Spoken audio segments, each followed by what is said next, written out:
I stand frozen behind my father's office door, my breath caught in my throat like a trapped bird. The familiar sense of pine and cedar that usually comfort me now turn my stomach as his words filter through the crack. Transfer 25% of the shares to Vanessa. We need to finalize this in 6 weeks, before Cecily's birthday. My father's voice carries the same authoritative tone he uses during board meetings. Confident, unyielding. The voice of a man who expects no resistance. And you're certain the original can't be contested? The attorney's question makes my blood run cold. Old man Armstrong made it conditional, but we've documented everything. Cecily hasn't met the leadership metrics. She's a worker, not an executive. The blood drains from my face so quickly I have to grip the doorframe to steady myself. My calloused fingers press against the polished wood, leaving faint smudges from the sawdust still clinging to my work clothes. Through the narrow opening, I can see my father's immaculate desk, not a paper out of place. Nothing like the organized chaos of my station downstairs. Grandfather promised me those shares. My heart pounds against my ribs, each beat a hammer strike. The room tilts slightly as I process what I'm hearing. What if she challenges it? The attorney asks. Dad laughs, the sound sharp enough to cut. Challenge what? We've kept her in operations for a reason. No leadership experience, no client relationships, no financial training. The board will see it our way. I press my palm against my chest, trying to slow my racing heart. My lungs can't seem to pull in enough air. 30% of Timberline Forestry, my inheritance, my birthright being stolen right from under me, handed to my sister who hasn't spent a single day on the mill floor. I back away silently. Decades of moving through forests making my retreat soundless despite the roaring in my ears. The stairs down to the sawmill feel endless. Each step carries me further from the life I thought I had secured, the future my grandfather promised. The familiar symphony of machinery greets me as I push through the double doors to the production floor. The massive bandsaw screams through a Douglas fir. The planer whines as it smooths rough boards. The conveyors rumble under the weight of fresh timber. Sounds that once represented my heritage now feel hollow, mocking. I nod mechanically to Miguel at the sorting station as I pass, unable to form words. He's worked here 30 years longer than I've been alive and can grade lumber by touch alone. The employees respect me. They know I understand every inch of this operation. But upstairs, where decisions are made, my expertise means nothing. My mind drifts back to when I was 12, grandfather taking me into the forest at dawn. The memory is so vivid I can almost feel the morning dew soaking through my jeans as we hiked between towering trees. Look up, Cecily, he'd said, his weathered hand on my shoulder. What do you see? Kai. Trees? I'd answered, uncertain. He'd chuckled, the sound warm like sunlight filtering through branches. Legacy. 5 generations of Armstrongs have tended these forests. Your father sees dollar signs. Vanessa sees nothing at all. But you, he'd squeezed my shoulder, you're the only one who truly respects the craft. I'd beamed under his approval, soaking it in like a sapling in spring rain. His hands strong, cracked from decades of work, had shown me how to read the grain, how to judge which trees were ready and which needed time. Forestry isn't just harvesting, it's stewardship. Forestry isn't just harvesting. Months before he passed, he'd called me to his home office. His once powerful frame had shrunk, but his eyes remained sharp. You'll have to prove yourself, Cecily, but I've made provisions. When you turn 35, if you've met the metrics I've outlined, 30% of Timberline becomes yours. I'd protested, not because I didn't want the responsibility, but because I knew how my parents would react. They'd always favored Vanessa. She's smarter and more creative. Mom would say when comparing our report cards, even though mine showed straight A's. You're just a worker, Dad would add, somehow making it sound like an insult rather than recognizing the value in what I did. The memory fades as I reach my small office tucked beside the kiln room. I close the door and sink into my chair, the worn leather conforming to my body like an old friend. Evening finds me in my small apartment across town, pacing between the kitchenette and living room. The space is modest, all I need when I spend 14 hours a day at the mill. I pull out the keepsake box from under my bed, fingers trembling slightly as I lift the lid. Beneath photographs and childhood treasures lies a sealed envelope. My grandfather's will, the copy he insisted I keep. I break the seal for the first time, scanning the legal language until I find what I'm looking for. Upon reaching 35 years of age, Provided operational efficiency metrics are maintained above industry standard for 3 consecutive years, Cecily Armstrong shall receive 30% voting shares in Timberline Forestry LLC. The words blur as tears fill my eyes. Not from sadness, but from a fury that's been building for years. Every weekend worked while Vanessa traveled Europe. Every idea stolen by my father and presented as his own. Every achievement attributed to management in company newsletters. I set the paper down and straightened my shoulders. In 6 weeks, I turned 35. For 10 years, I've sacrificed everything for this company, believing my time would come. I've been silent too long, compliant too long. Not anymore. I pick up my phone and make a call I should have made years ago. It's time to fight for what's rightfully mine. That night, I don't sleep at all. I scan the ancient terminal for the 5th time tonight, squinting at the financial records from last quarter.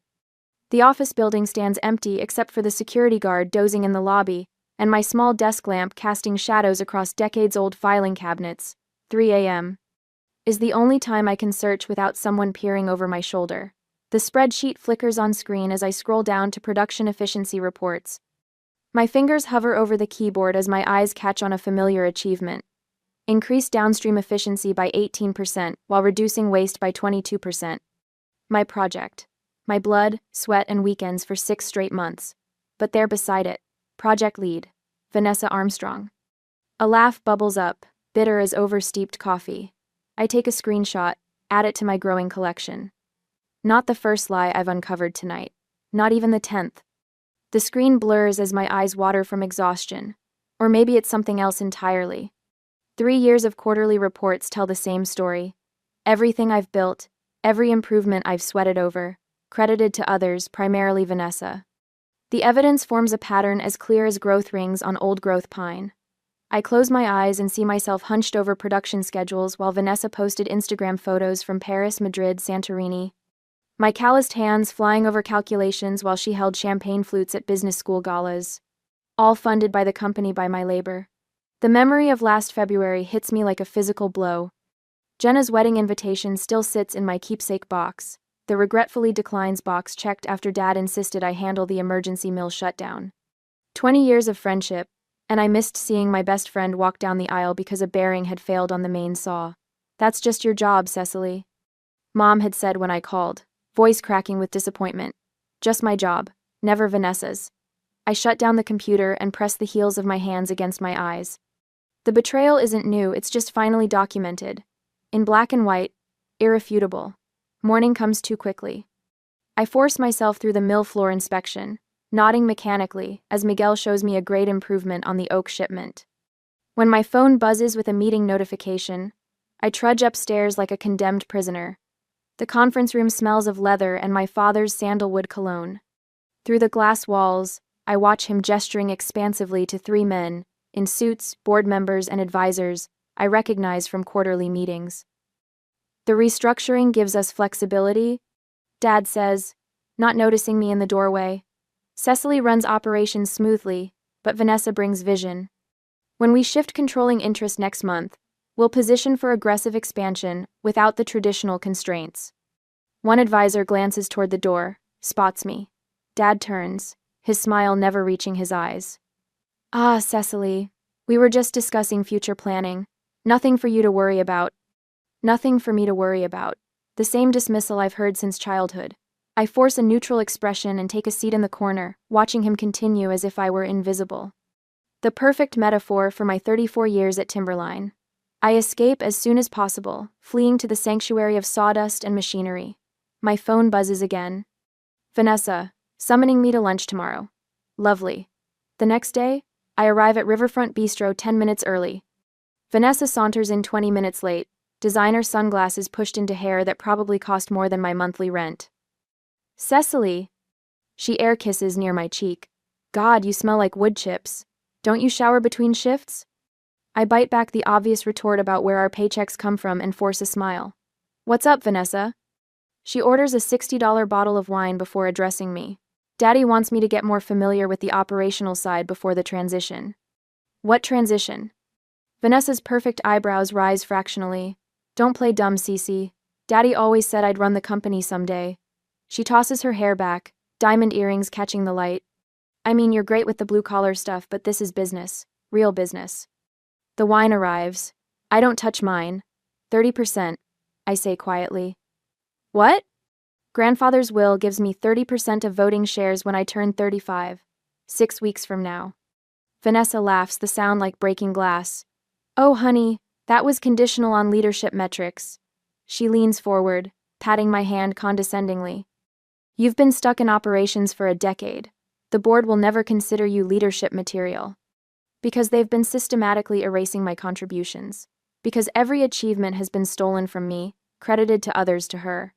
I stand abruptly, my chair scraping against hardwood. We'll see. That afternoon, I make a call I've avoided for 3 years. Kate Lawson answers on the second ring. Cecily Armstrong. Didn't expect to hear from you again. I wince at her tone. I need to talk to you.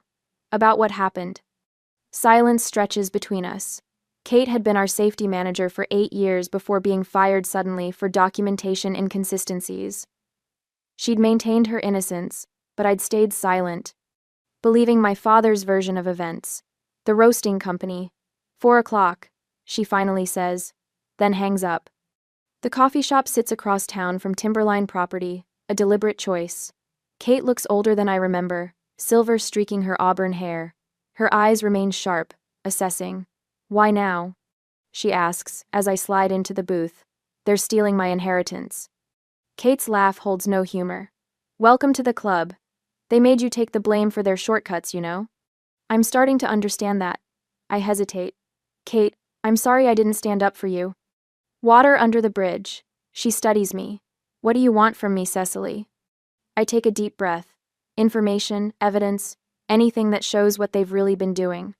Kate stares into her coffee for a long moment, then meets my eyes. When they fired me, I kept copies. Every safety violation I refused to cover up. Every time your father ordered me to falsify reports. She leans forward. OSHA violations, EPA shortcuts, labor law breaches. All of it, Cecily. My heart pounds against my ribs. Why didn't you report them? Your grandfather was good to me. I couldn't destroy his company. Her eyes narrow. But Harold and Vanessa? I owe them nothing. I think about what's at stake. 30% voting control of a company worth millions. My birthright. But also my family, the parents who've consistently undermined me. The sister who expects everything handed to her. Would you be willing to help me? I ask quietly. Kate reaches into her bag, slides a USB drive across the table. I've been waiting 3 years for you to ask that question. The drive feels impossibly heavy in my palm. I close my fingers around it, feeling something shift inside me. A boundary breaking. A line crossed. What are you going to do? Kate asks. I think of my grandfather's will, the company he built, the legacy he entrusted to me, whatever it takes. 3 days later, the company newsletter sits on my desk like a landmine. The glossy paper, emblazoned with Timberline's evergreen logo, announces the future leadership transition in bold letters. My coffee grows cold as I read the article for the 3rd time, each word a deliberate slap. Vanessa Armstrong brings fresh perspective and professional management to position Timberline for the next generation. No mention of my decade of service. No acknowledgement of the operational improvements I've implemented. Just paragraph after paragraph praising Vanessa's MBA, an innovative vision for a company she visits maybe twice a month. I shove the newsletter into my desk drawer, where I keep all the other evidence of my systematic erasure. My phone buzzes with a text from our sales director. Your father and Vanessa just left with the Westridge account. Harold introduced her as the future of Timberline. Thought you should know. Westridge is our biggest client. I negotiated that contract renewal myself last year, spending weekends preparing the sustainability documentation they required. Now Vanessa gets to smile and shake hands while I'm buried in sawdust. The mill whistle blares, signaling the afternoon shift change. I grab my hard hat and head to the floor, forcing my face into neutral. The workers don't need to see my anger. They have enough to worry about with the shortcuts my father insists on taking. Cecily. Miguel calls from the grading station, waving urgently. The new batch from Robert's lot is jamming the head rig. I jog across the concrete floor, the familiar symphony of machinery surrounding me. The massive bandsaw sits silent, operators standing back as foreman Ben Johnson examines the problem. The automated feed's misaligned again. Ben says, frustration evident. Third time this week. I survey the situation, mentally calculating angles and adjustments. The moisture content's too high in this batch. The scanner's not compensating. I reach for the manual controls, fingers finding the right settings through muscle memory. We need to recalibrate for the higher density, or we'll keep getting jams. Within minutes, I've adjusted the feed rate, blade tension, and angle parameters. The saw hums back to life, smoothly processing logs that had defeated 3 men with decades of experience. Ben gives me a respectful nod. Tried calling your father about this issue last week. He said to follow the standard protocol. Standard protocol doesn't account for old-growth Douglas fir with this moisture profile. I reply, wiping sawdust from my arms. That's why we come to you first now, Miguel says quietly, so only I can hear. You know the wood. You respect it. His words echo my grandfather's so perfectly that my throat tightens. I manage a smile and turn away, suddenly seeing what's been invisible to me until now. These men, the heart of Timberline, they trust me. Not my father, not Vanessa, me. A strange new feeling unfurls in my chest as I walk back to my office. It's not quite confidence, something stronger. Recognition of my own worth, independent of my family's validation. The realization carries me through my mother's stilted family dinner that evening, where she fawns over Vanessa's new summer house while asking me to pass the potatoes. It shields me when Vanessa smirks and mentions, finally bringing professional management to modernize our outdated operations. What exactly do you find outdated? I ask, surprising everyone, including myself, with the direct question. Vanessa blinks, fork pausing halfway to her mouth. Well, you know, everything's so manual. We could automate more, streamline processes. Which processes specifically? My father clears his throat. Cecily, your sister has studied modern business approaches. I'm genuinely curious, I interrupt, voice steady. Which processes at the mill would you automate? What's your approach to varying moisture content in old-growth timber? How would you adjust cutting patterns to maximize yield while maintaining structural integrity? Silence falls across the dining room. Vanessa's mouth opens, then closes. My mother laughs nervously. Goodness, Cecily, this isn't a board meeting. No, I agree, setting down my napkin. It's just the future of our company. Later that night, I meet Kate at her cabin outside of town. The former safety manager was fired 3 years ago, after refusing to falsify inspection reports. My father called it restructuring. Everyone else called it what it was, retaliation. Kate's dining table disappears beneath stacks of documents as we sort through years of violations she documented before her termination. Look at this pattern, she says, pushing her reading glasses up. OSHA violations in the same areas year after year. Your father would fix just enough to pass inspection, then revert back. I trace my finger across a timeline she's created. Environmental shortcuts too. These effluent readings from the treatment pond. Exceed permitted levels by 300% during high production months, Kate finishes. I flagged every single one. And got fired for your trouble, I murmur. Your grandfather would be ashamed of what they've done, Kate says softly. He built Timberline on integrity. He taught us all that responsible forestry meant doing right by the land and the people. Tears spring to my eyes unexpectedly. He trusted me to be strong enough for this. The words hang in the air between us. For the first time, I speak aloud what I've been afraid to acknowledge. This isn't just about my inheritance. It's about honoring my grandfather's vision for Timberline. Kate reaches across the table, her hand covering mine. You don't have to fight them from the inside, you know. What do you mean? I've got 5 acres out here, room for a portable bandsaw mill, small kiln. We could start something new, something honest. And a major, I've got 5 acres out here. My heart thuds at the suggestion. You mean? A partnership. Kate's eyes gleam. Armstrong and Lawson Fine Woodworking.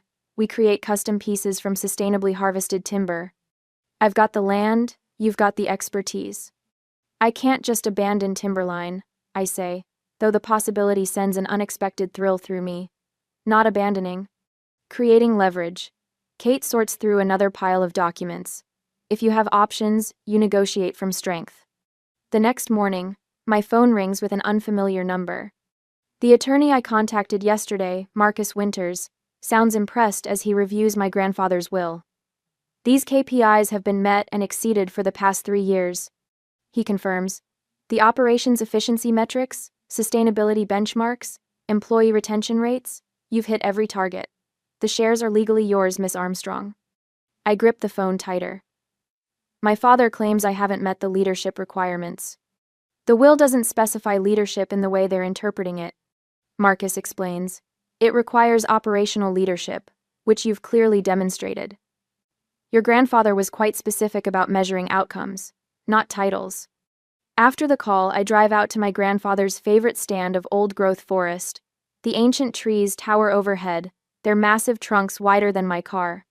This parcel, which he refused to harvest, stands as his monument. I rest my palm against the rough bark of a Douglas fir that was old when the Declaration of Independence was signed. Above me, sunlight filters through branches that have weathered centuries of storms. The strongest trees weather the harshest storms. My grandfather used to say, his weathered hand patting the trunk just as mine does now. Standing here, surrounded by these quiet giants, clarity washes over me. I've been so focused on what I might lose that I've failed to recognize what I already possess. Knowledge no business school could provide, loyalty from workers who respect skill over titles, and the true understanding of stewardship my grandfather valued above all else. I don't need my family's approval to honor his legacy. That evening, I climb the stairs to my small apartment, bone-tired but resolute. As I set my keys on the counter, my gaze falls on a cardboard box I haven't opened since the funeral. My grandfather's personal effects, which no one else wanted. Something compels me to open it now. Inside, beneath old photographs and a worn flannel shirt that still smells faintly of cedar and pipe tobacco, I find a leather-bound journal I've never seen before. My hands tremble as I open it, recognizing my grandfather's precise handwriting. The journal spans decades, documenting his observations about the business and about his family. Page after page reveals his concerns about my father's shortcuts, his disappointment in Vanessa's disinterest in the craft, his growing certainty that I alone understood what Timberline should be. The final entry, dated just weeks before his death, reads, "Cecily alone has the wisdom to steward this legacy. I've arranged for her to have the means, if she finds the courage. The trees have taught her patience and resilience. Now she must learn to stand tall against the wind." I close the journal, pressing it to my chest as if I could absorb his faith in me. Tomorrow I'll meet with Marcus again. Tonight, I allow myself to feel the anger and determination that will fuel what comes next. I am my grandfather's heir in more than shares. I am the keeper of his vision. And I will not be cut down without a fight. Another week passes by, and during this time I am working with Kate secretly to protect grandfathers and my legacy. One Tuesday morning, I arrive at the mill before dawn, my truck the first in the parking lot as usual. The early morning quiet allows me to think clearly, to move methodically through my plans without interruption. My grandfather's journal sits heavy in my bag, its worn leather cover a reminder of the legacy I'm fighting for. For 2 weeks I've been building my case. Every violation, every stolen idea, every manipulation, all meticulously documented in folders color-coded by severity. Red for safety violations that could shut us down. Blue for labor issues that would trigger investigations. Green for the environmental shortcuts that would horrify our sustainability-conscious clients. Kate's voice echoes in my head as I unlock my office. "They've underestimated you for years, Cecily. Use that." I spread the documents across my desk, each page a weapon in my arsenal. The attorney confirmed yesterday what I already knew: my performance metrics have exceeded the requirements in grandfather's will for 3 consecutive years. Those shares are legally mine. My phone buzzes with a text from Kate. "Got the final inspection reports. Meeting at 4?" I type back quickly. "Perfect." Bringing the contract comparisons. Our side business, Armstrong and Lawson Fine Woodworking, has become more than just a safety net. It's become a statement of independence, a declaration that my skills have value beyond these walls. The mill roars to life around me as workers arrive. Miguel knocks on my doorframe, his weathered face serious. "Your father left new cutting instructions," he says, handing me a clipboard. "Makes no sense with what we've got in inventory." I scan the document, immediately spotting the problem. "Ignore these. Follow yesterday's plan." I hand him the correct specifications. "And Miguel?" "Document any pressure to change course." He nods, understanding flowing between us without words. The loyalty of people like Miguel has become my greatest strength, something my father never bothered to cultivate. By mid-morning, the first counterattack arrives. Dad strides onto the production floor, Vanessa trailing behind in inappropriate heels that click against the concrete. She's dressed for a boardroom, not a sawmill, in a tailored suit that probably cost more than my monthly rent. "Cecily, I need you to turn over operations to Vanessa for the Westlake contract," Dad announces, loud enough for nearby workers to hear. "She'll be handling client relations moving forward." The machines seem to quiet, workers pausing to watch this power play unfold. I notice 3 of them subtly positioning themselves closer, witnesses to whatever happens next. "The Westlake specs require custom cutting patterns." I respond calmly. "I've already programmed the sequence." Vanessa's smile tightens. "I've been briefed on the requirements. Dad thinks it's time I handle more operational oversight." Before I can respond, my phone rings. Westlake's purchasing manager, right on cue. "This is Cecily," I answer, maintaining eye contact with my father. "Cecily, thank goodness," comes Jim Westlake's booming voice, loud enough that Dad can hear. "There's been some confusion. Someone from your office, Vanessa? Tried to discuss our order parameters. We want to be clear. We only want to work with you on this. Your expertise with our custom requirements is why we chose Timberline." I notice Dad's face tightening, the vein in his temple becoming more pronounced. Vanessa shifts uncomfortably. "I understand completely, Jim. I'll personally oversee every aspect of your order, as always." When I hang up, the victory hangs in the air between us. Dad's attempt to sideline me has backfired spectacularly. "Sounds like the client prefers the current arrangement," I say, my voice steady despite the satisfaction coursing through me. "I'll keep you both updated on progress." That evening, the battlefield shifts to Mom's emergency family dinner. The dining room gleams with the good china and crystal, a transparent attempt to remind me of my place in the family hierarchy. Vanessa sits in the place of honor beside Dad, her engagement ring catching the light with every gesture. "We have an announcement," Mom says after serving her signature pot roast. "Vanessa will be taking on an expanded leadership role at Timberline. The board approved it this morning." Vanessa beams. "I'll be overseeing all client relationships and financial operations effective next month."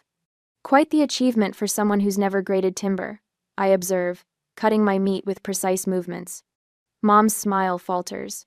"Some people just aren't ambitious in the traditional sense, dear. You've always been more comfortable with the hands-on aspects." The dismissal stings, but I'm prepared. 10 years of 60-hour weeks building client relationships while maintaining the highest efficiency metrics in company history seems pretty ambitious to me. Dad shifts uncomfortably. "Your contributions in operations have been valuable, Cecily. But Vanessa brings professional management experience that the First National Bank seems very interested in," I interrupt. "Their loan officer called me today. Apparently, they have questions about leadership changes during our renewal period." The silence that follows is delicious. Mom's fork pauses halfway to her mouth. "Why would they call you?" Vanessa demands. "Because I'm the signatory on our operational compliance documents," I reply, the truth I've hidden for years finally serving its purpose. Grandfather insisted on it before he died.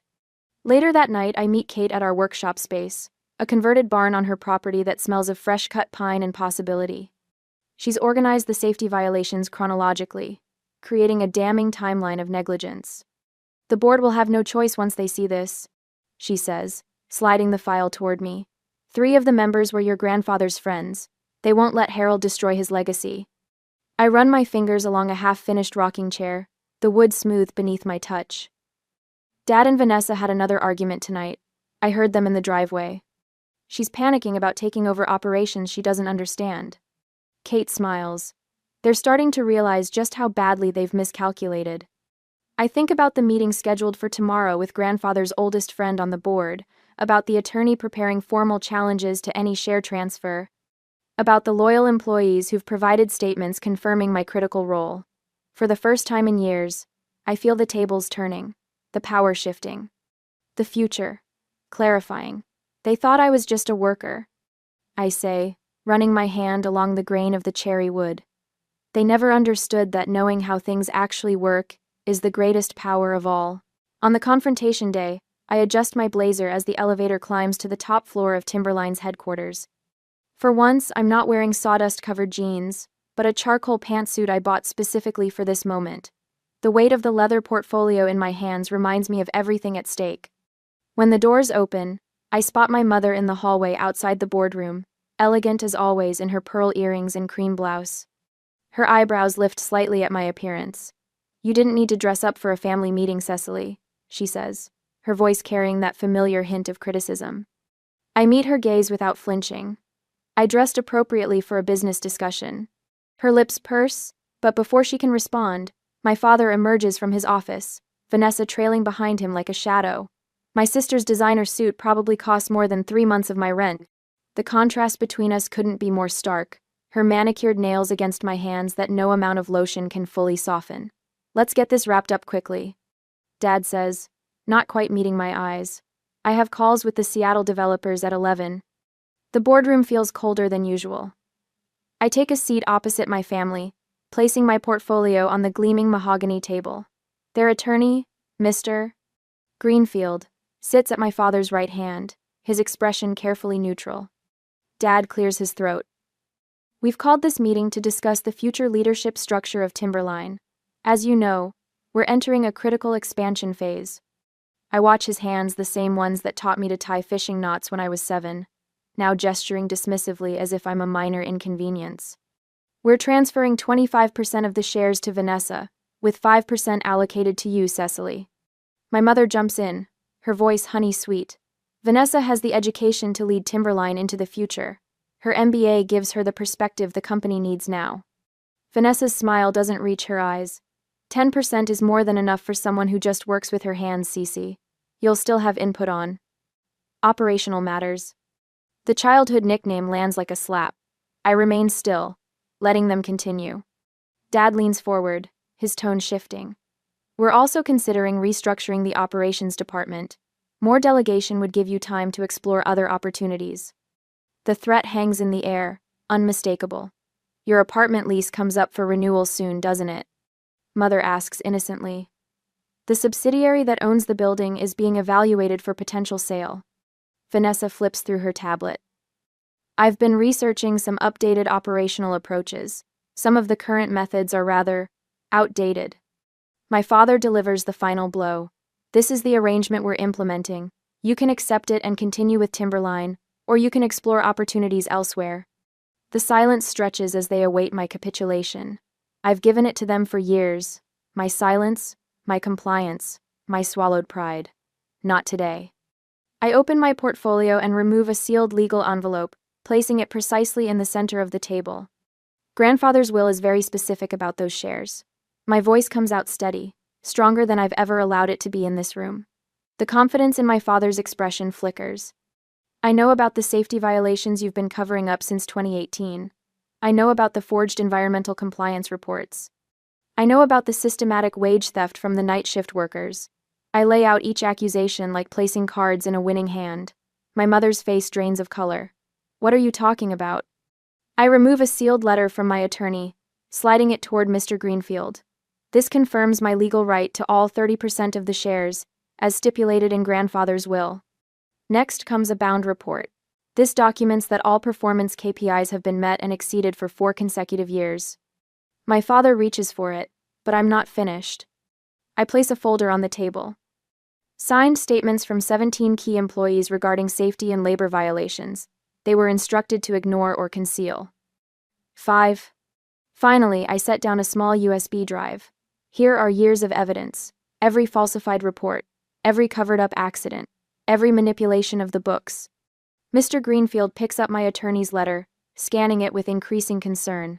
The OSHA violations alone carry penalties of up to $145,000 per incident. I say, watching my father's face. "I've documented 37 separate violations." My mother gasps. EPA violations regarding improper disposal of chemical treatments could trigger fines exceeding $8 million, plus potential criminal charges. Vanessa's smugness has evaporated, replaced by growing panic.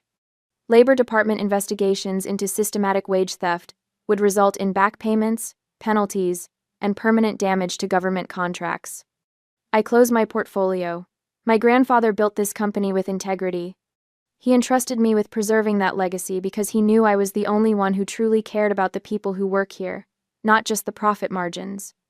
My father attempts to regain control. We can discuss this reasonably. You have 48 hours to honor the will's provisions, reinstate proper safety protocols, and begin remediation of environmental issues. I interrupt, standing. Or every document goes to the authorities. You wouldn't destroy your own family's company, my mother whispers.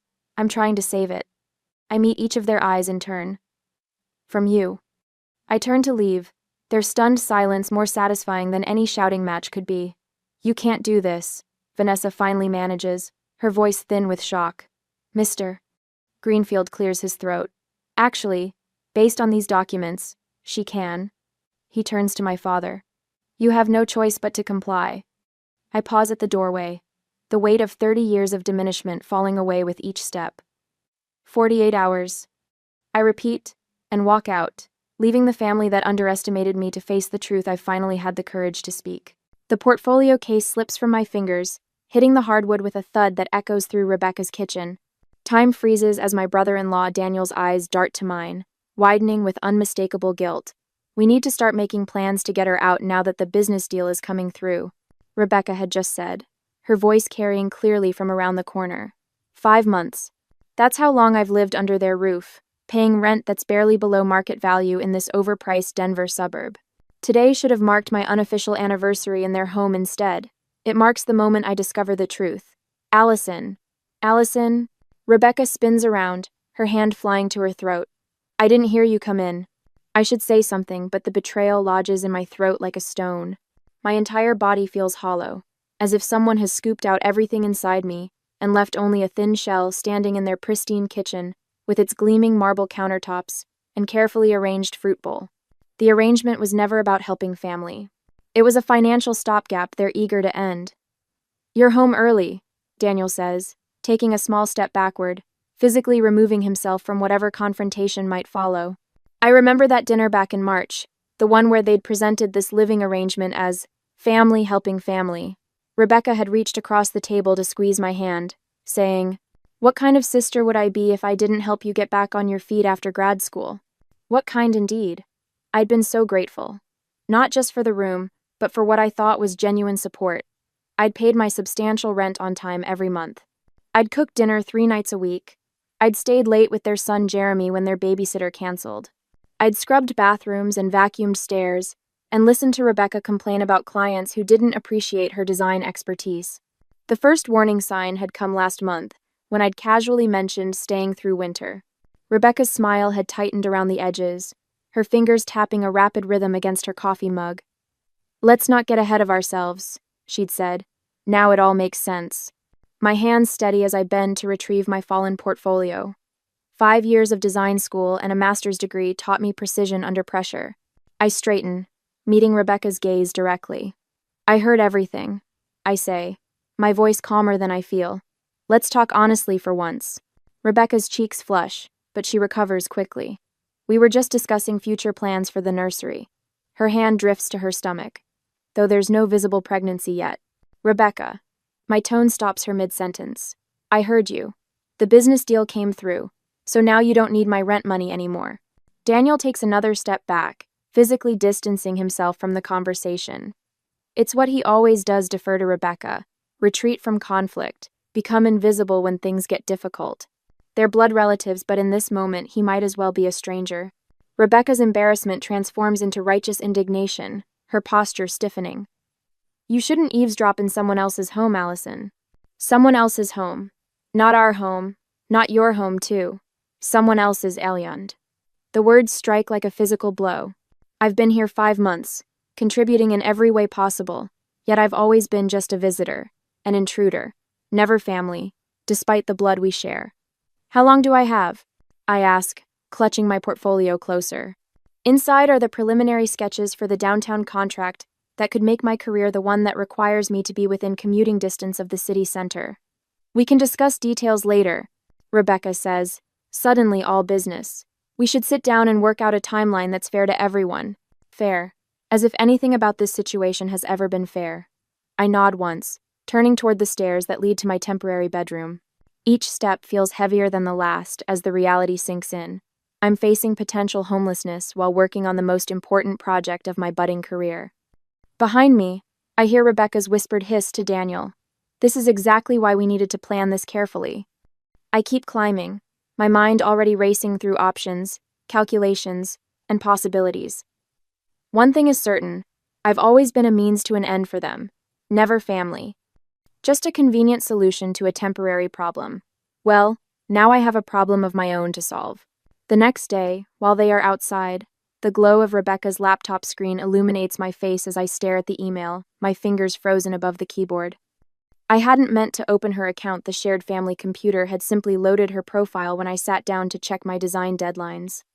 Now, I can't look away from what's right in front of me. Contract finalized. $175,000 commission blazes in the subject line. The timestamp shows 3 weeks ago. My stomach knots as I scroll through the congratulatory messages from their business partner. They hadn't been struggling financially for weeks, perhaps months. I grip the edge of the desk, a wave of nausea washing over me as I read further down the email thread. We need to discuss how to diplomatically handle the Allison situation now that we're back on solid ground. Rebecca had written, "The pregnancy gives us the perfect reason without seeming callous." The perfect reason. As if I were a household item they no longer needed. I close the email and push away from the desk, my legs unsteady as I stand. For months, I've paid my rent, cooked their meals, cleaned their home, watched their child, all while believing I was helping family through a rough patch. The truth stings like winter air on bare skin. That evening, Rebecca sets the table with unusual precision, placing me in what I now recognize as the guest position farthest from Daniel at the head. She serves dinner standing, one hand frequently drifting to her slightly visible pregnancy bump whenever she makes a point. Daniel sits with his arms crossed, his gaze fixed on his plate. Daniel mentioned something that concerns me, Rebecca says, her voice deceptively casual as she serves the pot roast I'd prepared before leaving for work. He said you've been overly friendly with him. The accusation lands like a slap. I turn to Daniel, waiting for him to deny this absurdity. He avoids my eyes but offers a slight nod when I stare at him in shock. That's not true, I say, my voice steady despite the adrenaline surging through my body. And you know it. Rebecca places her hand on her stomach again, a gesture I now see for what it is, a shield against contradiction. We've also noticed some of the people you've had over when we weren't home. My fork clatters against my plate. What people? I haven't had a single visitor since I moved in. Jeremy mentioned strangers. Rebecca continues, referring to their 6-year-old son who's currently at a sleepover. Children don't lie about these things. The fabrications pile up like snowdrifts, too absurd to melt with logic. My breathing shallows as I realize what's happening. They're building a case against me, creating fictional infractions to justify pushing me out now that they no longer need my financial contribution. I think, Rebecca says, lowering herself into her chair with exaggerated care, you might be happier somewhere else, especially since we'll need your room for the baby very soon. Ever. The truth clicks into place. How soon? I ask, though I already know the answer won't be reasonable. 3 weeks should be plenty of time, Rebecca says, cutting her meat with precise movements. The painters are scheduled for the 4th. My heart thuds against my ribs. 3 weeks? In this housing market? Daniel clears his throat. We've checked online. There are plenty of places available. With 6 to 12-month wait lists. I counter, thinking of the dozens of rental applications I've already filled out, preparing for an eventual move. And first and last month's rent plus security deposits. Rebecca's smile doesn't reach her eyes. You've been working and living here rent-free for months. Surely you've saved enough. Rent-free? The words nearly choke me. I push back from the table and walk to my room, returning moments later with a folder containing bank statements. I place them in front of Rebecca, pointing to the highlighted monthly transfers. I've paid rent every month on time at the rate you set. Rebecca barely glances at the evidence. We hate to do this, but family comes first. Our growing family needs this space. Family comes first. The irony of her words burns in my chest as I gather the statements. My downtown client expects daily check-ins for the next 3 months. Moving farther away would mean hours of commuting or risking the biggest contract of my career. The false accusations have destroyed any trust between us, but homelessness would destroy everything I've worked for. As I return to my room that night, clutching financial records that prove my reliability, a question haunts me.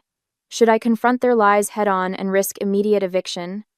or quietly plan my exit while protecting my career. Standing up for truth might feel righteous, but homelessness would destroy everything I've worked for. What would you do when principles and practicality collide? I carefully slide the bank statements back into their folder, my mind churning with limited options and the bitter taste of betrayal. Rebecca doesn't waste a day. The next day, my phone buzzed with 3 separate calls from aunts and cousins before I even had my morning coffee. How could you leave your sister when she's expecting? How could you leave your sister? Aunt Margie's voice carries the weight of familial judgment. Rebecca told us you found a place closer to work. I thought family meant more to you. I gripped the phone tighter, staring out the kitchen window at Rebecca watering her petunias. She catches my eye and waves, the picture of innocence. It's not quite that simple, I say, but Aunt Margie has already launched into a lecture about sisterly obligations that stretches back to the Eisenhower administration. When I return from work that evening, 4 cardboard boxes sit stacked in the middle of my room. My design materials, carefully organized in portfolios, have been crammed inside, corners bent, and pages crinkled. My fabric samples are mixed with bathroom toiletries. I started packing for you, Rebecca says, leaning against the doorframe. Her hand rests on her barely visible bump, just being helpful. I notice the small tear in the corner of my presentation board for tomorrow's client meeting. The damage is subtle but unmistakable. Oh, did that get damaged? Rebecca's voice carries artificial concern. Moving is always so chaotic. The next morning, I wake to a notification on my phone. Unable to connect to Wi-Fi. I try the password, nothing. After 3 failed attempts, I knock on their bedroom door. Daniel answers in his bathrobe, avoiding my eyes. Changed the password yesterday. Security concerns. I can text it to you later today. My presentation is due in 3 hours. I gather my materials and leave early, hoping the coffee shop's internet will suffice for the final touches. That afternoon, Rebecca calls as I'm leaving work. Just wanted to let you know the painters are coming Monday for your room. She pauses. Our nursery, I mean. That's 2 weeks before the deadline we agreed on, I remind her. We found someone available sooner. Such good luck, don't you think? The apartment hunt consumes my evenings. Each application results in the same response. We've selected another candidate. The 4th rejection comes with candid feedback over 80 applicants for a 1-bedroom apartment within my price range. My friend Cynthia's couch serves as temporary refuge until her boyfriend moves in unexpectedly. Just for the weekend, she promises, but her eyes tell a different story. That night, I park behind the design studio, reclining my seat as far as it will go. Sleep comes in restless patches between street noises, and the discomfort of the gear shift pressing against my leg. The temperature drops to the low 40s, and my thin jacket provides little warmth. By morning, my fingers are too stiff to hold a pencil properly. My client notices the shadows under my eyes. Are you sure you can meet our deadline, Allison? The presentation seems unfinished. Absolutely, I lie, though my design mock-ups lack the precision they normally contain. The following nights alternate between budget motels and my car. Each morning, I return to Rebecca and Daniel's house to shower and change, timing my arrival for when they've left for work. The simple act of using the bathroom in what was once my home now requires military-level planning. My stomach knots at the sound of a key in the lock, afraid Rebecca might return unexpectedly. I've started eating meals in my car, avoiding the kitchen altogether. The expensive takeout food drains my savings money that should be going toward a security deposit. The winter chill seeps through my car windows. When the temperature drops below freezing, I surrender more of my dwindling funds to another motel room. The pattern becomes unsustainable. My bank account shrinks while my anxiety expands. A perfect inverse relationship. You look like hell, Ellen says when I stumble into the office. She's new to the design team, hired just 2 months ago. We've exchanged pleasantries but little else. I mumble something about insomnia while attempting to focus on the computer screen. Later, Ellen places a coffee on my desk and pulls up a chair. My apartment has a pull-out couch, she says without preamble. It's not fancy, but it's yours for as long as you need it. I start to reach for my wallet. I can pay. Number. Her hand covers mine, warm and firm. I was homeless once too. This is how we break the cycle. The tears I've been holding back for weeks threaten to spill over, but I manage a nod of gratitude. Saturday arrives with Rebecca's baby shower. I consider skipping it, but doing so would only fuel more family speculation. I arrive bearing a gift-wrapped bassinet, playing my part in this charade. The living room overflows with family and friends. Presents pile high on the dining table, the same table where Rebecca had told me I wasn't family. I want to thank Allison, Rebecca announces, glass of sparkling cider raised, for understanding our need for family space and graciously moving out. 20 pairs of eyes turn my way. Don't you want to say something about your new place? The room grows quiet. I feel the weight of their expectation, the script I'm supposed to follow. Lie politely. Protect Rebecca's image. Maintain the fiction that this was all planned and amicable. Something shifts inside me, a quiet strength replacing the fear that's been my constant companion. I don't have a new place yet, I say, my voice steadier than I expected. The housing market is difficult, as you well know. The silence that follows carries a physical weight. My aunt's wineglass halts midway to her lips. My mother's smile freezes. Rebecca's face flushes crimson. In that moment of uncomfortable truth, I realize I don't need to protect Rebecca's image at the cost of my own truth. The revelation doesn't solve my housing crisis, but it loosens something tight around my chest, the first full breath I've taken in weeks. 3 days later, Ellen introduces me to her landlord, an elderly woman who owns several small properties on the edge of Denver. It's basically a shoebox, Ellen warns as we drive to see the studio apartment. But it's clean and the rent is reasonable. Along the way, Ellen shares her own story, how her brother stole her inheritance after their parents died, leaving her homeless during her final year of college. Blood doesn't guarantee loyalty, she says, making a sharp turn. Sometimes family is just who shows up when everyone else walks away. A week later, after careful consideration, the studio apartment is indeed tiny, barely room for a bed and small table. But the windows face east, perfect morning light for drawing. The landlord, impressed by Ellen's recommendation, waives the security deposit. You can move in tomorrow, she says, handing me the keys. First month's rent due next week. That evening, Ellen's friends arrive with housewarming gifts, a futon from someone's guest room, mismatched dishes, a small desk rescued from a corporate office renovation. By midnight, the tiny space resembles a home. My home. I hang my single print, a vintage Denver skyline, on the wall above the desk. It's not much, but it's mine. Each night, I document every interaction with Rebecca and Daniel, every false accusation, every small cruelty. The record grows, a chronicle of truth. 13 months later, the phone rings. Rebecca's number flashes on the screen, the first contact since I moved out. I stare at it, remembering the girl who slept in her car, afraid and alone. That girl no longer exists. I answer the call. Hello, Rebecca. Allison. Her voice lacks its usual confidence. How are you? I'm doing well, working on a new restaurant design. I keep my tone neutral, neither friendly nor cold, professional. The line goes quiet for several seconds. That's good. Another pause. I wasn't sure you'd answer. I wait, saying nothing. The space between us fills with unspoken history. We've hit a rough patch. Rebecca finally continues, her composed facade cracking. The business collapsed. The house. We lost the house last month. My fingers tighten around the phone. For a moment, I remember sitting in my car in February, the windows fogging with my breath as I tried to sleep, my toes numb with cold. Where are you staying now? I ask, my voice steady. We're in a motel.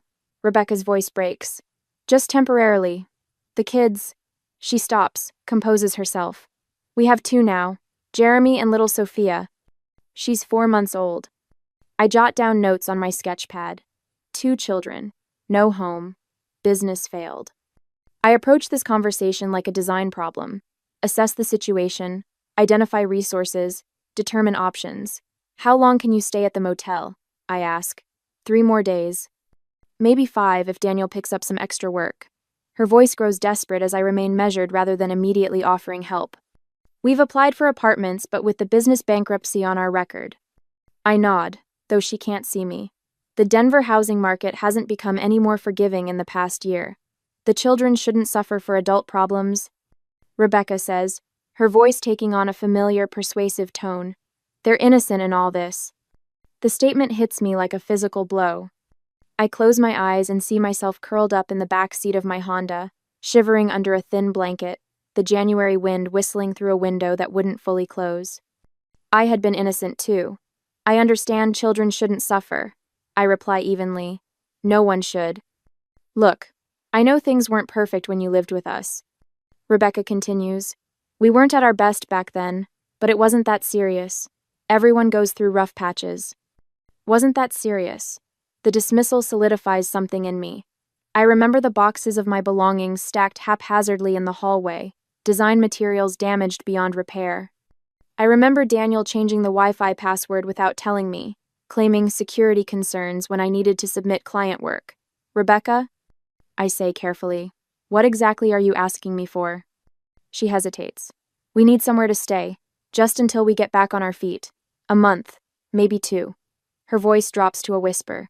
Blood is thicker than water, Allie. We're family. Family.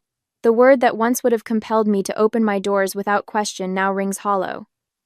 Rebecca still sees me only as a resource, not as a person who was vulnerable and was hurt. As Rebecca's voice broke with tears, I felt a momentary urge to rescue them. Should I open my home to the very people who had left me homeless, or was maintaining my hard-won boundaries the healthier choice for everyone? Let me think about this and call you back, I say, ending the call before emotion can cloud my judgment. I immediately dial Ellen. Her voice grounds me, warm and familiar. They lost everything, I explain, pacing my small apartment. They want to stay with me. And how do you feel about that? Ellen asks, cutting straight to the heart of the matter. Conflicted. They're in trouble, but I trail off, looking around my studio apartment, my sanctuary. My hard-won peace.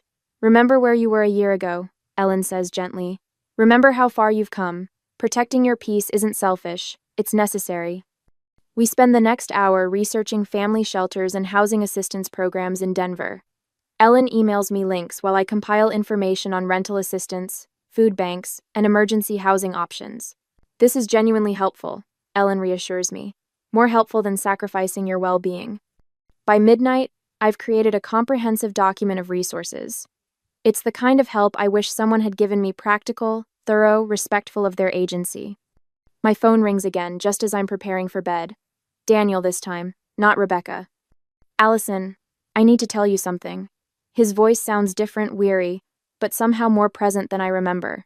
Those things Rebecca said about you, when you were living with us. About being inappropriate with me. He pauses. They weren't true. None of it was true. I sit on the edge of my bed, stunned by this admission 13 months too late. Why are you telling me this now? I ask. Because we need your help, he admits. But you deserve the truth first. After we hang up, I check my email to find a message from my mother. Word of Rebecca and Daniel's financial collapse has spread through the family. The subject line reads, "We need to talk about your sister." I close my laptop and look around my small apartment, the space that's mine alone. Tomorrow I'll call Rebecca with resources instead of refuge. Tonight, I'll sleep peacefully in the home I've created for myself. 2 days later, the sharp knock at my door comes just after 7. No text, no warning call, just 3 rapid taps that echo through my studio apartment like gunshots. I'm halfway through dinner, a simple bowl of pasta at my fold-down table when I hear my father's voice through the door. Allison? It's Dad and Mom. We need to talk. My stomach tightens as I open the door.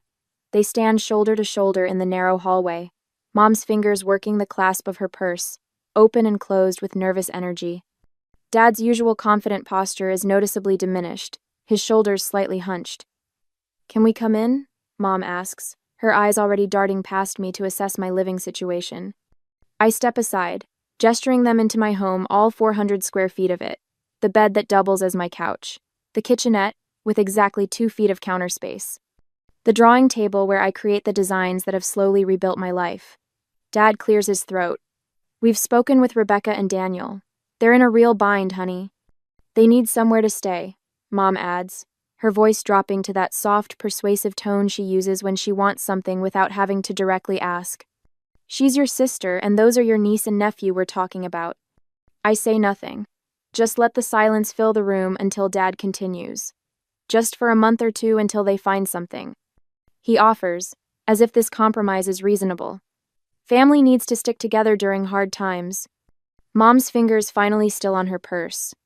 If you can't find it in your heart to help them, I don't know how we can all gather for holidays anymore.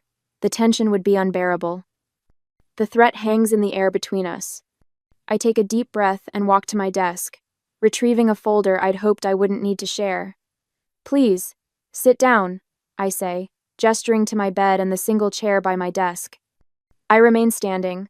I hand them each a stapled packet. This is a comprehensive list of housing assistance programs in Denver.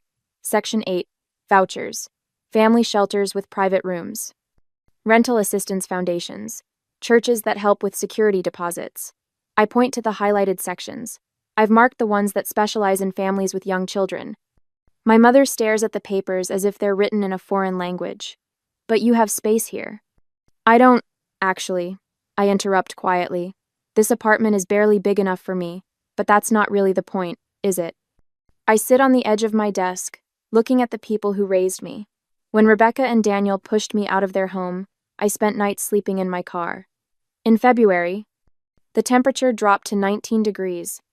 My father's face pales. You never told us that. Would you have believed me over Rebecca? She told everyone I was leaving by choice. My voice remains steady, but my hands tremble slightly.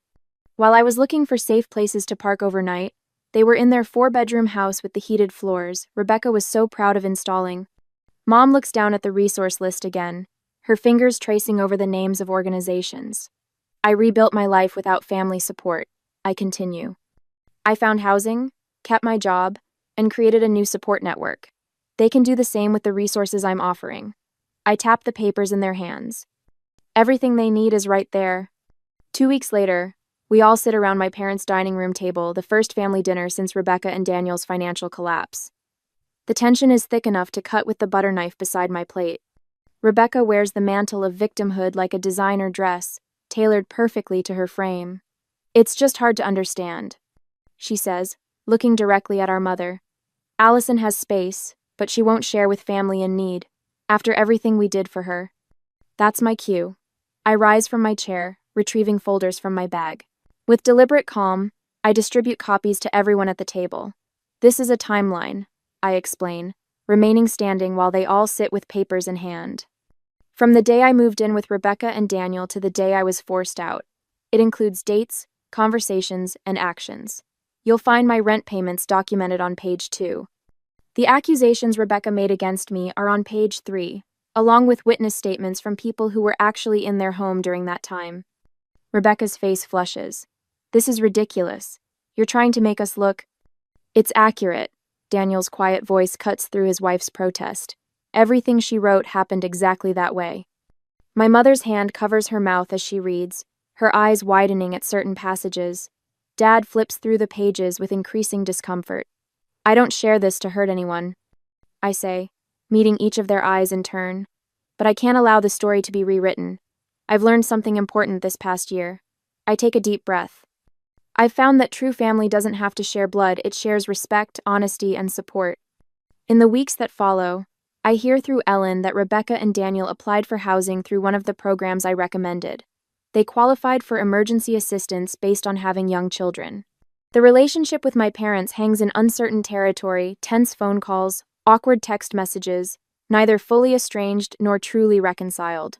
Then one ordinary Tuesday, I find an envelope in my mailbox with my mother's distinctive handwriting across the front. Inside is a single sheet of stationery, folded precisely in thirds.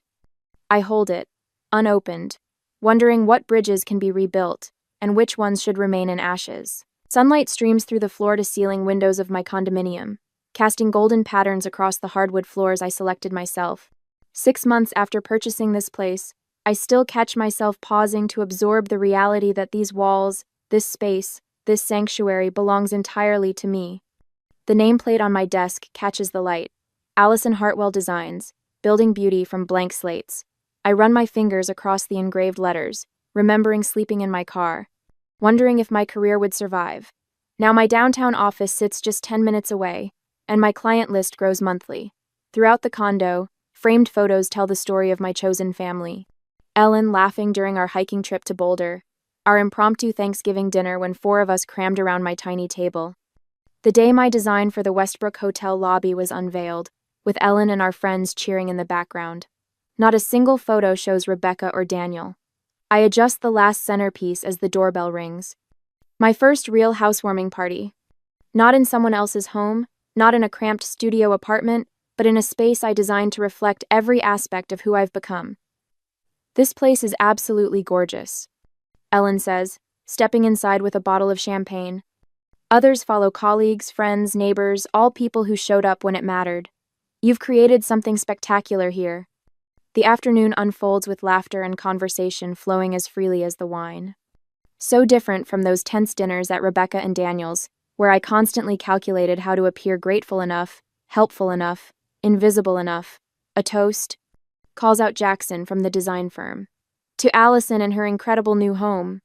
Glasses rise, but Ellen steps forward. If I may, she says, her voice softening, I want to toast something beyond these beautiful walls. She turns to face me directly. To Allison's resilience. When I met you, you were sleeping in your car and still showing up to work with brilliant designs. You never broke, never compromised your integrity, never stopped believing in your worth. My eyes dampen as Ellen continues. You taught me that family isn't defined by blood but by loyalty and truth. You've built more than a home here. You've built a life that honors who you truly are. The words sink into my chest, warming places that once felt permanently frozen. Later, after the last guest leaves, my phone buzzes with a text from my mother, confirming our coffee meeting tomorrow. We've been carefully rebuilding our relationship, one conversation at a time. The cafe we meet at sits halfway between our homes, neutral territory. My mother arrives first, already nursing a cup of tea, the timeline document I created over a year ago spread on the table before her. The edges are worn, the creases deep from repeated folding and unfolding. I read it again last night, she says without preamble. I think I understand a little more each time. I order my coffee and sit across from her. Understanding is all I ever wanted. I should have seen it sooner. She admits, carefully refolding the document. Your father and I were so conditioned to believe Rebecca's version of events. She was always so convincing. We talk for nearly an hour, the conversation easier than it's been in months. As we prepare to leave, she mentions Thanksgiving, still 3 months away. We'd love to have you, of course, she says. And Ellen too, if she'd like to come. Any of your friends, really. The house gets too quiet with just your father and me. The invitation sits between us, not a demand, not an obligation, but a genuine opening. Driving home, I pass Rebecca and Daniel's old house. A young couple lives there now with a toddler who rides his tricycle on the same driveway where I once unloaded groceries, believing I belonged. I feel no pull, no longing, no pain, just the peaceful acknowledgement of a closed chapter. As I drive past what was once a place of such betrayal, I wonder whether healing means rebuilding broken relationships, or simply making peace with their absence in our lives. Sometimes the strongest family ties are the ones we create ourselves. What would you choose? Working to repair broken blood bonds, or investing in the chosen family who proved their loyalty? I turn onto my street, toward my home, toward my foundation. Either way, the choice is finally completely mine.